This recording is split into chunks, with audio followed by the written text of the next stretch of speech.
And that was Jaco Pastorius on fretless electric bass, not feckless electric bass, with his tune Three Views of a Secret. And Michael Brecker on tenor sax, Bob Mintzer on soprano sax, Don Alias on congas, Peter Erskine on drums, and a big, big band backing him up, which we won't read this time around, but maybe next time.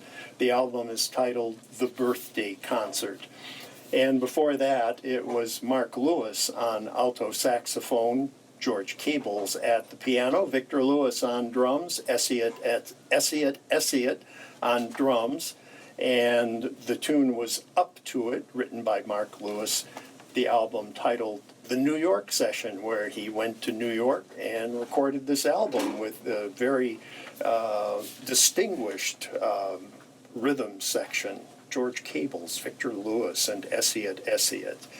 And there's a story. I'm curious about Mark Lewis. I'm curious about that. I used to do the show live, and one Saturday I was sitting in the radio station here, and at that time Myra Vasquez was in charge of making sure things went well over the weekend before we went more automated.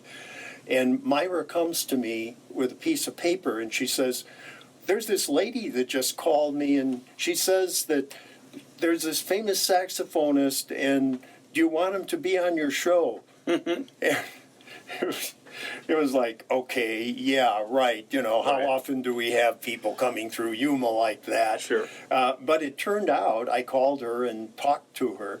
And unfortunately, I don't believe we got him on the air, but I did talk to them later.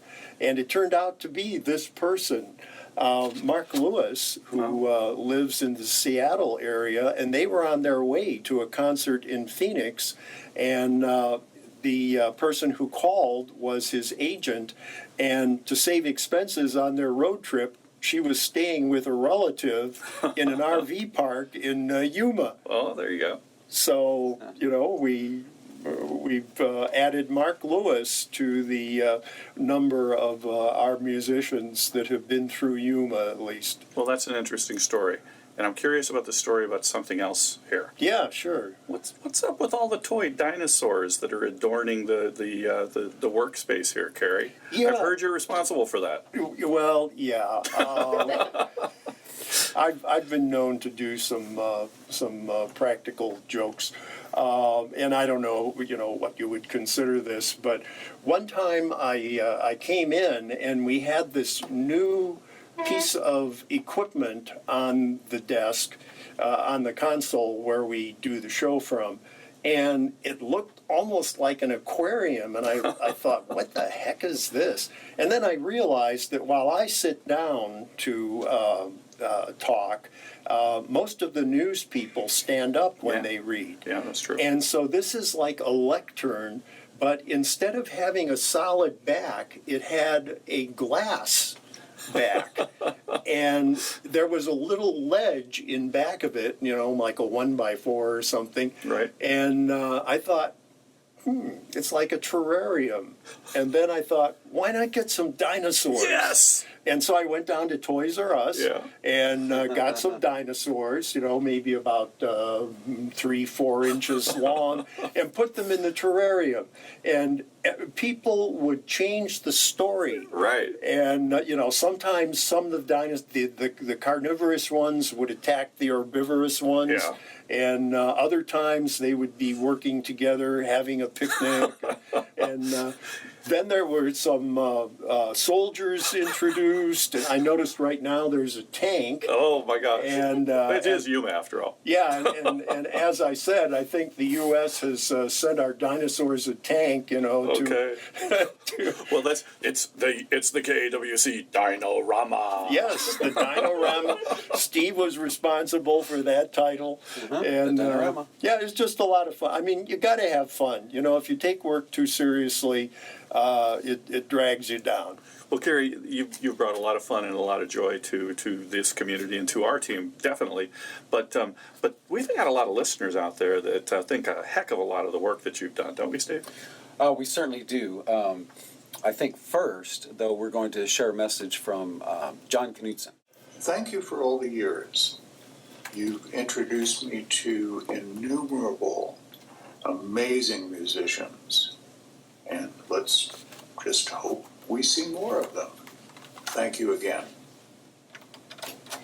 Well, thank you, John. I really appreciate that. And what I really appreciate, one of the things that I really appreciate about John is that he'll write me back and say, "Oh, I love that Charles Mingus thing," and then he'll start going into what he liked about Nice. it, and it's great. And John is just another very talented, wonderful, kind person.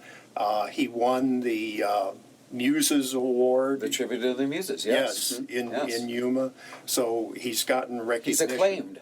Yes, he is. And by the way, so John, with us, he's playing in just kind of a guest appearance role, but he's going to be playing with the Yuma Jazz Company on July 1st at Lutz Casino. So people can come down there to hear him. So we love John, and it wouldn't be the same without him, and that's kind of cool. Yeah, and you've got that summer jazz series going on now at Lutz every other Friday.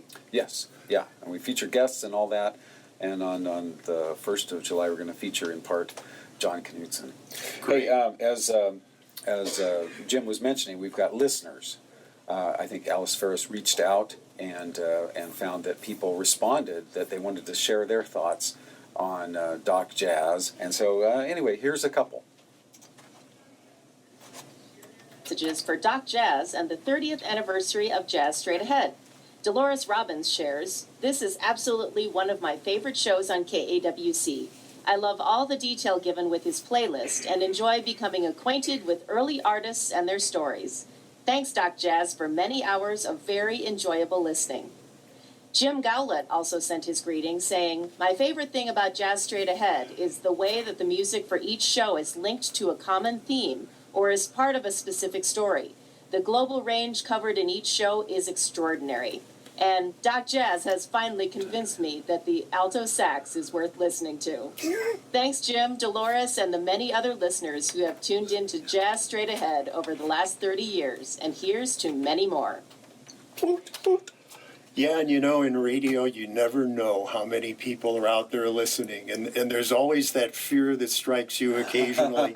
Is there anybody out there? but the listeners are great. I love it when they get in touch with me, docjazz@kawc.org. I did have someone send me an email a couple weeks ago, and it was wonderful to hear from one of the listeners and what they like, and tell me what you don't like too, because I need to hear that.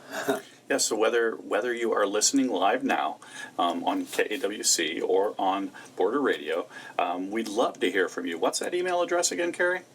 If you want to talk to me directly, it's docjazz@kawc.org. So we've got one more message we want to slip in before the next set. And this is from Tom Colson, who is the host and the producer of what we put on the air as Full Moon Hacksaw. And very cool stuff, and this is a message from Tom. Hacksaw Jazz and Blues and Radio 586, heard in Yuma. Congratulations, Doc Jazz, on 30 years of broadcasting on KAWC, beaming out to Yuma and Parker. And as B.B. King said, that's longer than most men and women stay together. Thanks for your dedication to great music, especially Charles Mingus on KAWC each Saturday noon. Doc Jazz.